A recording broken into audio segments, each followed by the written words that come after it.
Messieurs, dames, Tanguy Koki.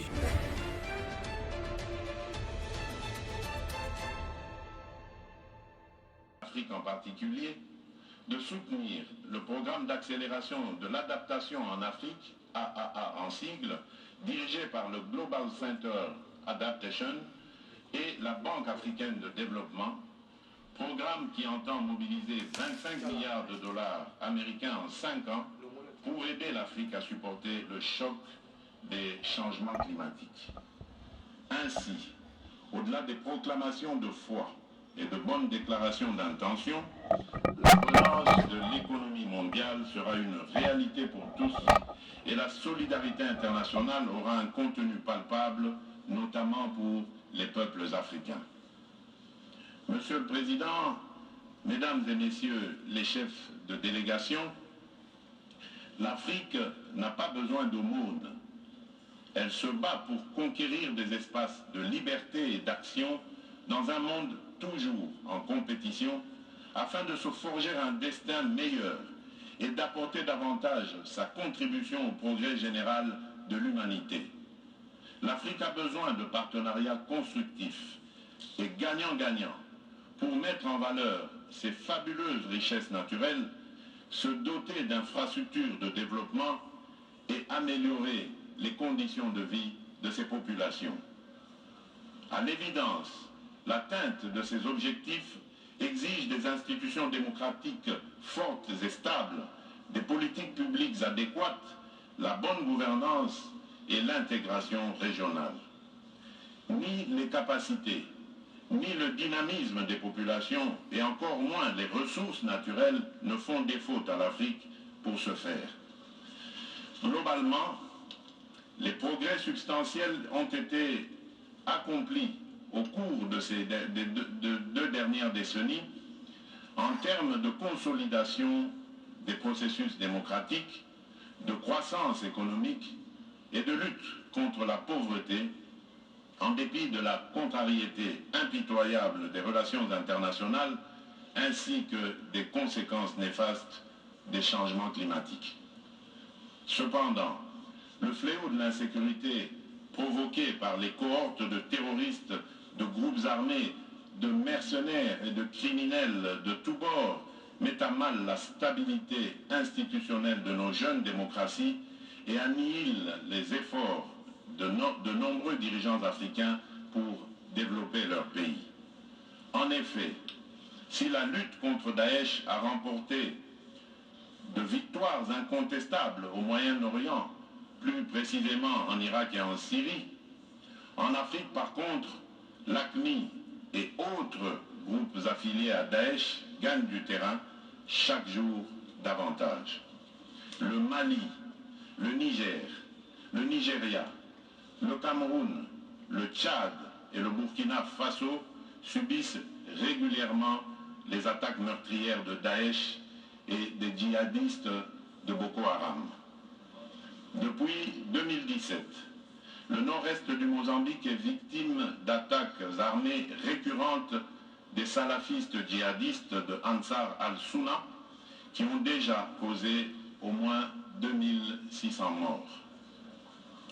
L'intégrisme islamiste a atteint l'est de la République démocratique du Congo qui en paye un lourd tribut dans les provinces de l'Ituri, du nord Kivu, du sud Kivu et du Maniema. Des djihadistes qui opèrent sous le couvert du FDLR et du mouvement Allied Democratic Forces, Madina at Tawed al-Mujahideen, en abrégé ADF-MTM, tuent mes compatriotes et pillent massivement les produits miniers et agricoles de mon pays. En avril dernier, des terroristes et des mercenaires venus de la Libye ont plongé l'Afrique dans une profonde tristesse en lui arrachant brutalement l'un de ses grands dirigeants, le maréchal Idriss Déby Itno, président de la République du Tchad, lâchement abattu au front pour défendre la souveraineté de son peuple et la vie de ses concitoyens. Du haut de cette tribune des Nations Unies, je salue, au nom du peuple congolais, la bravoure et l'engagement de cette figure historique pour protéger l'Afrique contre le terrorisme. Monsieur le Président, Mesdames et Messieurs les chefs de délégation, l'Afrique refuse de servir de base arrière au terrorisme international, raison pour laquelle certains dirigeants africains, comme ceux du G5 Sahel, se sont organisés pour mutualiser leurs forces contre cet ennemi commun, pour traduire la volonté et la détermination farouche du peuple congolais et de ses dirigeants de participer activement à l'éradication du terrorisme qui non seulement détruit les nations et compromet l'avenir de la démocratie dans le monde, mais aussi étend de plus en plus ses tentacules en Afrique. La République démocratique du Congo a adhéré à la coalition mondiale contre le terrorisme comme 80e membre. Mon pays se félicite de la décision prise par la réunion de la coalition tenue à Rome le 28 juin dernier de créer en son sein un groupe de travail sur le terrorisme en Afrique. Monsieur le Président, l'article 1er, point 1 du chapitre 1er de la Charte des Nations Unies dispose clairement que l'un des buts de la création de l'Organisation des Nations Unies est de maintenir la paix et la sécurité internationale. De nos jours, la paix et la sécurité internationale sont largement tributaires de la stabilité interne des États membres. C'est pourquoi, lorsque les États africains sont déstabilisés ou menacés de déstabilisation, notamment par le terrorisme, l'ONU a le devoir de les soutenir activement dans leur combat héroïque pour le bien-être de l'humanité, au-delà des déclarations de compassion et d'intention, peu suivies des faits sur le terrain. Si la communauté des nations minimise le danger que représente la propagation du djihadisme en Afrique, si elle n'adopte pas une stratégie globale et efficace pour éradiquer ce fléau, les plaies ouvertes dans la zone saharienne, en Afrique centrale et australe, continueront à se métastaser jusqu'à faire jonction pour devenir une menace réelle pour la paix et la sécurité internationale. Aussi, la République démocratique du Congo soutient la mise en œuvre d'une stratégie mondiale contre le terrorisme sur les piliers ci-après.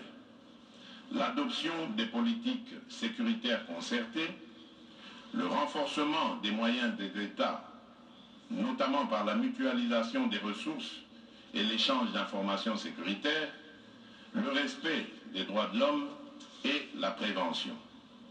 Dans le cadre de la prévention, justement, il est essentiel de souligner qu'en sus du traitement sécuritaire impliquant les services d'intelligence et d'action, nous devons promouvoir le traitement socio-économique en amont, centré sur l'éducation, l'emploi des jeunes et la lutte contre la pauvreté pour extirper durablement le terrorisme de nos sociétés. Tant que les injustices et les inégalités entre les nations et les individus persisteront dans le monde, le terrorisme trouvera toujours un terreau fertile pour son émergence et sa propagation. Monsieur le Président, Mesdames et Messieurs les chefs des délégations, les peuples africains et leurs dirigeants sont suffisamment conscients de ce que le développement de leur continent relève de leur responsabilité exclusive et dépend de l'intégration de leurs pays respectifs dans une zone de libre-échange. Celle-ci devra en effet favoriser les mouvements des personnes et des biens, ainsi que la complémentarité des intelligences, des énergies et des projets.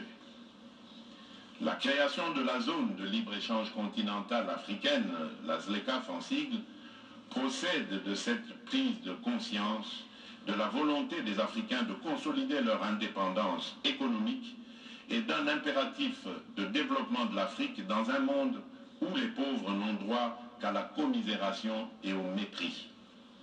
Réussir la ZLECAf, c'est-à-dire la rendre effective et la transformer en un vaste marché de plus d'1 milliard de consommateurs, devient aussi un enjeu et un défi majeur, aussi bien pour les dirigeants que pour les élites africaines au cours de ce 21e siècle.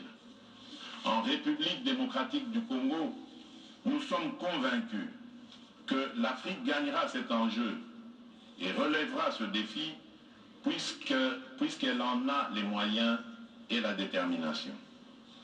Les principaux instruments de cette grande ambition d'intégration africaine sont notamment la réalisation des projets régionaux et continentaux prioritaires inscrits dans l'agenda 2063, la conclusion des partenariats entre les États africains, la mise en œuvre des politiques internes incitatives à l'investissement privé, notamment par l'amélioration du climat des affaires, la diversification et l'industrialisation des économies nationales, le règlement pacifique des différends entre États dans le cadre des institutions et mécanismes propres au continent, selon l'option levée par l'Union africaine qui veut qu'aux problèmes africains, il y ait des réponses africaines.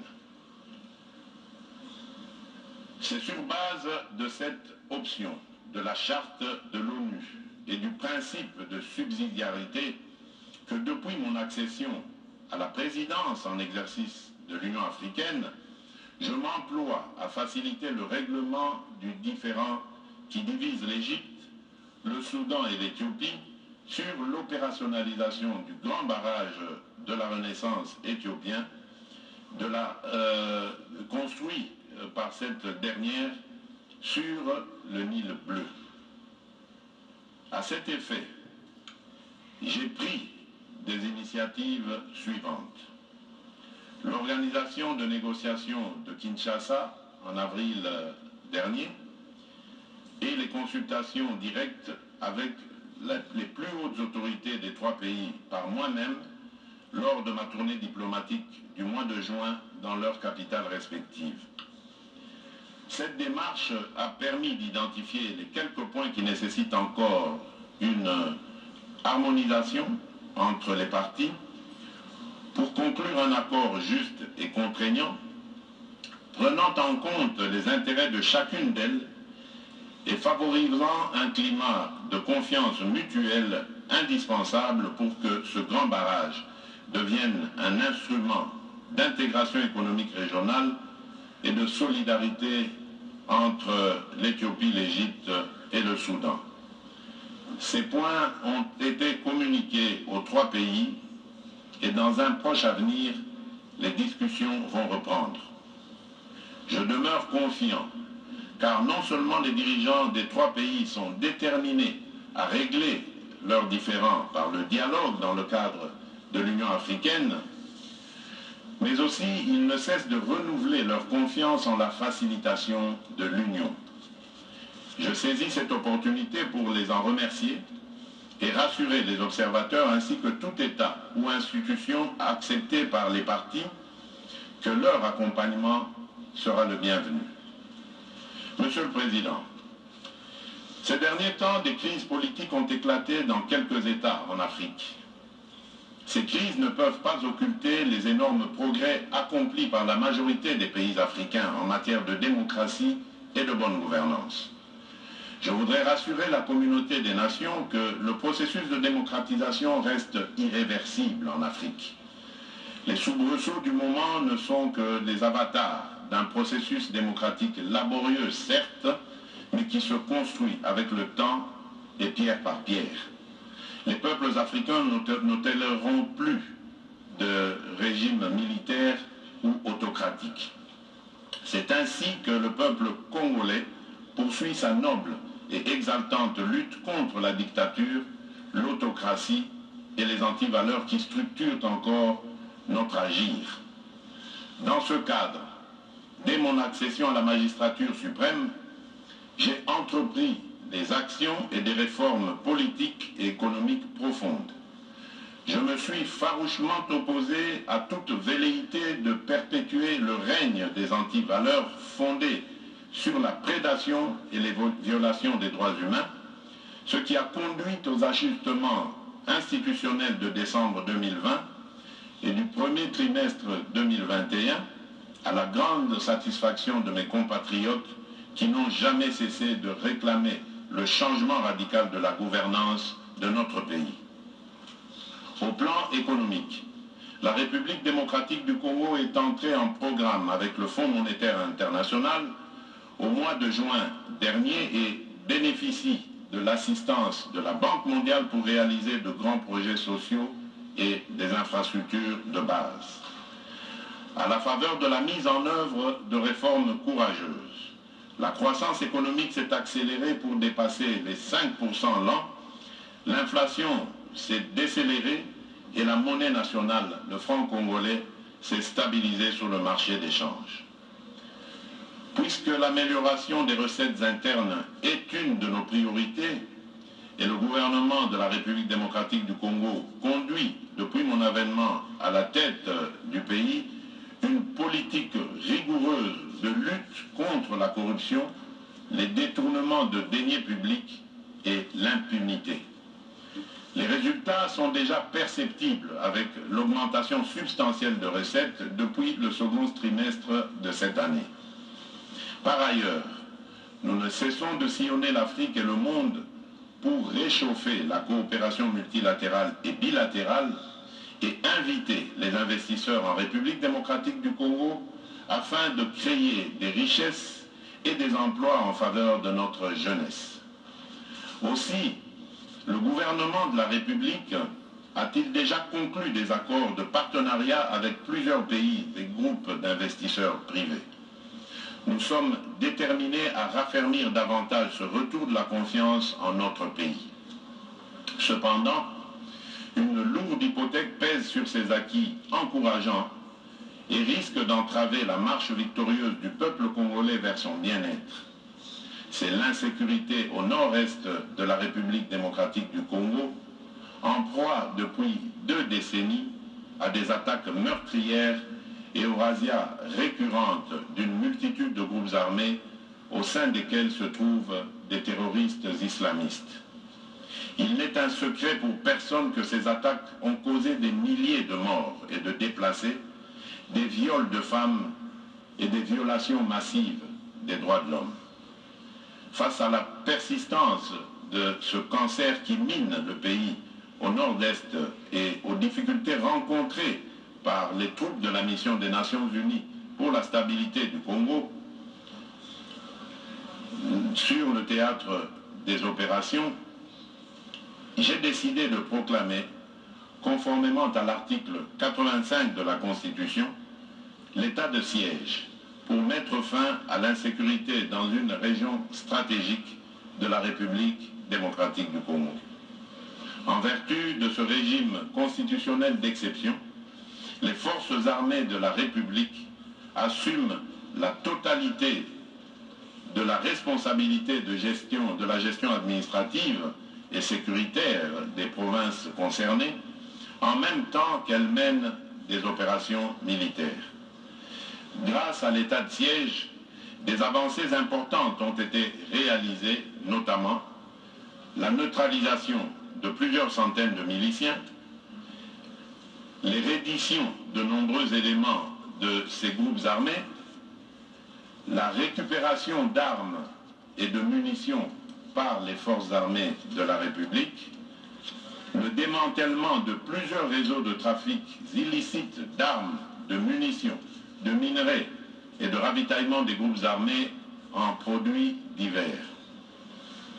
La récupération de nombreuses localités de l'Est du pays qui étaient jadis occupées par des rebelles, la libération de nombreux otages autrefois détenus par les groupes armés dans les ADF, la réouverture de certains axes routiers importants qui étaient jadis sous le contrôle des forces négatives et la réduction sensible des incursions contre la population civile. Ces résultats constituent une opportunité à capitaliser en nous mobilisant tous, communauté internationale, dirigeants et peuple congolais, afin d'en finir, une fois pour toutes, avec le cycle infernal de la violence imposée par les forces négatives qui écument le nord-est de la République démocratique du Congo, et de consolider la paix, la sécurité et la stabilité dans la région des Grands Lacs. C'est pour cette raison que le gouvernement de la République démocratique du Congo maintient et amplifie la pression sur les groupes armés et leurs complices et que l'état de siège ne sera levé que quand les circonstances qui l'ont motivé disparaîtront. En outre, il est essentiel que l'application à la République démocratique du Congo des mesures de notification préalables au comité des sanctions de l'ONU, imposées par le paragraphe 5 de la résolution 1807 pour toute importation d'effets militaires par le gouvernement de mon pays ou toute prestation d'assistance, conseil ou formation liée aux activités militaires des forces armées et de sécurité de la République démocratique du Congo soit levée. Et ce, d'autant plus que le gouvernement a la mission constitutionnelle d'assurer la sécurité des personnes et des biens sur toute l'étendue du territoire national.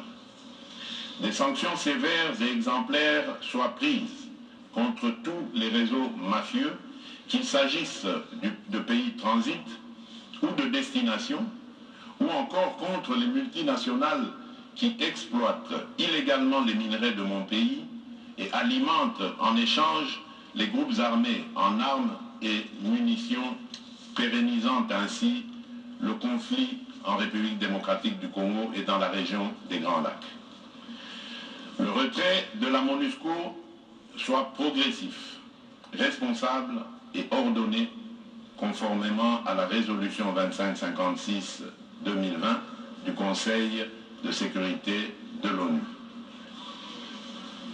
Monsieur le Président, en application de cette résolution, un comité conjoint République démocratique du Congo, MONUSCO, élargi à d'autres agences des Nations Unies et à la société civile, a été constitué pour définir la stratégie à élaborer et la feuille de route du retrait définitif de la MONUSCO en République démocratique du Congo. Le gouvernement de mon pays souscrit au plan de transition pour le retrait échelonné, responsable et durable de la MONUSCO élaboré par ce comité conjoint en collaboration avec la société civile. Pendant la période de transition qui expire en 2024, la République démocratique du Congo attend des Nations Unies et du Conseil de sécurité qu'ils donnent tous les moyens nécessaires à la MONUSCO et à sa brigade d'intervention rapide afin qu'elles remplissent leurs mandats et missions respectifs conformément à la résolution précitée. Il s'agit de s'assurer que les troupes y déployées aient les capacités et les moyens requis, y compris la formation nécessaire répondant aux exigences de la réalité sur terrain et de la guerre asymétrique que mènent actuellement les groupes armés et les terroristes dont l'existence en République démocratique du Congo ne peut être contestée. Monsieur le Président, Mesdames et Messieurs les chefs de délégation, en République démocratique du Congo comme partout ailleurs au monde, sans la sécurité et la paix durable, rien ne peut se construire. La sécurité et la paix sont des conditions sine qua non du progrès des nations. Le peuple congolais en a besoin pour sa prospérité et la construction de sa démocratie encore fragile. C'est pourquoi je consacre toute mon énergie et attache le plus grand intérêt à la fin de l'insécurité, des massacres et des pillages, et à l'instauration d'une paix durable dans l'ensemble de la République démocratique du Congo, ce qui contribuera davantage à l'organisation d'élections libres, transparentes, inclusives et crédibles prévues en 2023. Je ne saurais terminer mon intervention sans rappeler une fois de plus la sempiternelle problématique de la réforme de l'ONU et de la représentation de l'Afrique au sein de son Conseil de sécurité. On ne l'aura jamais assez répété.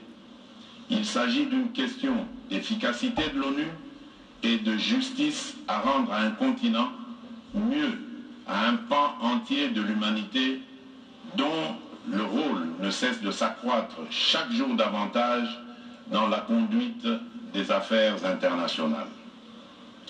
En vérité, La revitalisation de l'ONU, retenue pour nos discussions au cours de cette session, est aussi à ce prix. Les Nations Unies commettraient une faute politique grave en restant toujours dans la rationalité des rapports de force issus de la guerre mondiale de 1940-45, il y a 76 ans. À ce sujet, je réitère la position commune africaine arrêtée par les chefs d'État et de gouvernement contenue dans le consensus d'Ezulwini et dans la déclaration de Sirte. Il s'agit de représenter l'Afrique par 2 sièges supplémentaires dans la catégorie des membres non permanents et de 2 autres dans celle des membres permanents avec les mêmes droits, y compris celui de veto, les mêmes privilèges et obligations que ceux des membres permanents actuels. Au nom du peuple congolais, je souhaite plein succès aux travaux de la 76e session ordinaire de l'Assemblée générale des Nations Unies. Je vous remercie.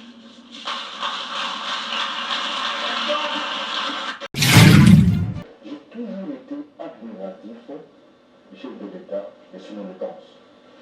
Quand je l'avais vu en 2019, le chef de l'État, c'est vraiment un tribun. Un tribun, c'est une personne qui a la capacité de voir l'Assemblée, l'auditoire, par sa façon de parler, par le débit de mots, par le gestuel, et le président de la République en a. Ça me rappelle toujours le discours majestueux du maréchal Mobutu. Et ça nous a manqué pendant longtemps. Bon, nous avons eu des chefs d'État entre-temps, mais un tel tribun, on avait besoin. Donc, à la dimension de la RDC, j'ai toujours été admiratif. Et pourquoi peut-être, bon, c'est inné, mais aussi parce que pendant longtemps, il a été responsable de la diplomatie au sein de l'idée politique extérieure. Donc, il est très à l'aise dans le compte, dans les espaces internationaux. Il est très à l'aise, comme aussi à l'aise en interne. Et là, dans la forme, il a prouvé davantage. Tout à fait. Pour la forme, c'est un peu comme en 2019, il a abordé tous les aspects. Et je me rends compte que les mêmes aspects abordés aujourd'hui l'ont été aussi en 2019. Donc, il se met déjà comme étant une grande figure politique africaine, où il défend la cause africaine. Quand il évoque Mozambique, quand il évoque Boko Haram, c'est pas seulement comme président de l'Union africaine, mais également comme étant un grand leader africain qui voit l'Afrique pas comme un parent pauvre qui demande de l'aide, mais qui est en Afrique qui se bat pour un partenariat gagnant-gagnant. L'uniforme, incontestablement, c'est une grande distinction. Voilà. Merci. Philippe, je posais tout à l'heure à Paul la question de savoir pourquoi le chef de l'État a réservé, dans un discours de 40 minutes, il y avait au moins 10 minutes à la Covid-19. D'abord, j'aimerais saluer la constance du chef de l'État. Il ne m'a seulement pas présenté un tableau peint de problèmes, mais il a aussi proposé des solutions. Des solutions non seulement pour sa chère patrie, la République démocratique du Congo, mais des solutions pour l'Afrique et au niveau global. Le président de la République, dans la réalité de ce qui est la pandémie, qui est un ennemi invisible, qui est venu détruire ce qu'on appelle l'outil de production économique qui a détruit les économies, parce que vous savez, l'économie, par définition, c'est l'action de produire des biens et services et les redistribuer. Alors, à la base de cette économie, nous avons l'être humain. Or, l'être humain a été affecté par un ennemi invisible, un obstacle qu'on devait surmonter. Donc, c'est la raison pour laquelle il a réservé une quote-part assez importante dans son allocution à la 76e Assemblée générale, dans cette session aux Nations Unies à New York, à la Covid. Et il a démontré clairement, noir sur blanc, comme en couleur, si vous permettez les termes, combien est-ce que le problème de la planète a besoin d'une certaine convergence, une certaine synergie et surtout le multilatéralisme qui a été démontré par rapport au problème de la Covid-19, il a démontré clairement combien est-ce que le monde s'est uni contre un ennemi commun. Donc il voudrait dire par là que ce qui nous divise, vous savez, ce qui nous divise ne peut pas être plus grand que ce qui nous unit. Donc, dans tous les problèmes du monde, dans toutes les péripéties que le monde connaît, malgré leur complexité et leur particularité, nous devons toujours mettre le dialogue en avant, faire converger les idées, les solutions pour donner des vraies réponses aux problèmes qui s'érigent face au monde. Donc vous allez comprendre que la part réservée à la Covid est très importante parce que dans la ligne, dans la constance qu'il a démontrée à travers cette allocution, le président de la République a démontré clairement que si le monde ne se met pas ensemble pour résoudre de vrais problèmes, les adresser d'une manière authentique, et surtout ce que j'aime à propos de cette personnalité politique, c'est la résilience. C'est une personne qui n'abdique jamais. Parce qu'il est aujourd'hui à la tête d'un État qui est un État géostratégique, aujourd'hui aussi président en exercice de l'Union africaine. L'homme est issu d'un combat, des péripéties, et il comprend exactement les problèmes. Comment est-ce qu'il se présente pour ceux et celles qui dirigent ce monde, comme c'est lui, comme lui-même également qui dirige la République démocratique du Congo. Il n'est pas allé par le dos de la cuillère en reconnaissant les problèmes et les difficultés que fait face la République démocratique du Congo, l'Afrique et certaines régions du monde. Donc je pense que cet exercice est un bel exemple de communication en termes de relations internationales parce qu'il est à la base le représentant d'un des premiers acteurs des relations internationales qu'on appelle les États, qui utilisent la tribune des Nations Unies en tant qu'organisation internationale numéro 1 pour proposer des solutions comme vitrine à laquelle tout le monde pourra venir puiser des solutions et donner des réponses adéquates. Merci. Monsieur Kassoumouema, je rappelle que vous êtes le porte-parole du chef de l'État en termes de communication, de sociologie des communications. On a vu Félix-Antoine Tshisekedi Tshilombo avec un discours clair, avec un ton imposant. Et je disais tout à l'heure qu'il avait une double casquette du chef de l'État congolais et casquette également du président de l'exercice de l'Union africaine. Les amis qui sont avec nous sur ce plateau ont répondu sur une question, sur la question de Covid, mais il y a aussi l'environnement qui a été évoqué par le chef de l'État dans son discours sur la tribune de l'Assemblée générale des Nations Unies. C'est un discours qui a fait, je ne sais pas chronométrer, donc vous faites confiance. Ça fait quand même 40 minutes, oui. Mais c'est un discours qui était dense. Je crois que les principaux thèmes qui préoccupent le monde actuellement, et en particulier le continent africain et son pays, la République démocratique du Congo, ont été soulevés.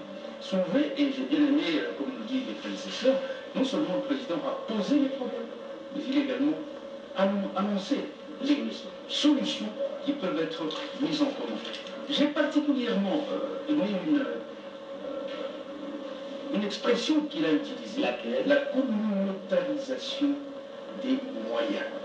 Parce que si chaque pays africain, déjà, de par la faiblesse de ce qu'il a comme moyen, se dit, écoutez, je me mets tout seul, on n'arrivera pas à grand-chose.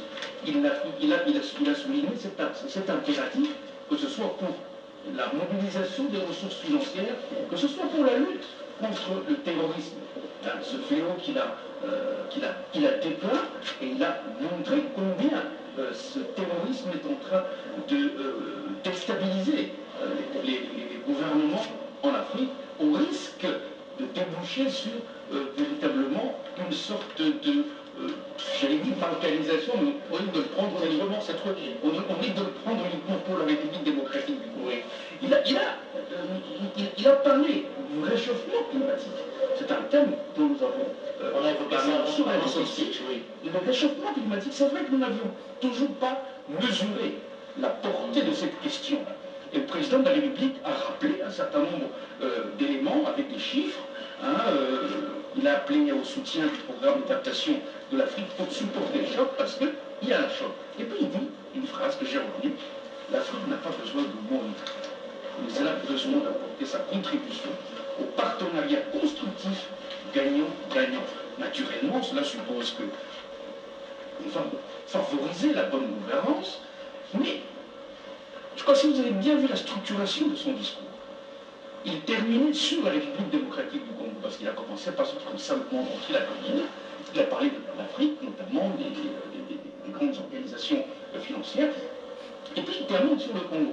Mais sur la fin, il vient parler d'une question de justice envers un continent, pour avoir des permanents au Conseil de sécurité. Oui, 2 membres non permanents et 2 membres permanents. Rappelez-vous, donc il en faut 4. Rappelez-vous, il avait déjà parlé de ça à la dernière fois qu'il était passé au Conseil de sécurité des Nations Unies. Oui. Je crois que je n'irai pas très loin. C'est un discours très bien structuré, c'est un discours qui est très dense, qui a abordé les différentes thématiques les plus importantes.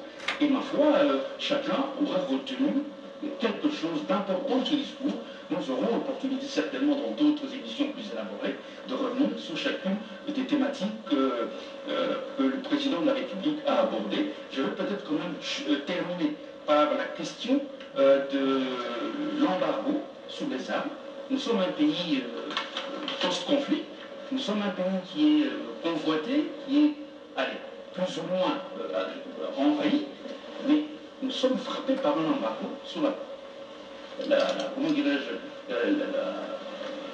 l'approvisionnement pour nos environnements marchés, dans ce qui pourrait nous aider à nous protéger. Le président a proclamé cela, et puis il a quand même évoqué la question de la MONUSCO. Il est d'accord pour que le retrait de la MONUSCO, mais un retrait progressif, et responsable, un retrait, mais que la MONUSCO également, comme il l'avait dit à son dernier passage aux Nations Unies, mais qu'on donne à la MONUSCO les moyens de sa mission. Je crois que je vais m'arrêter là.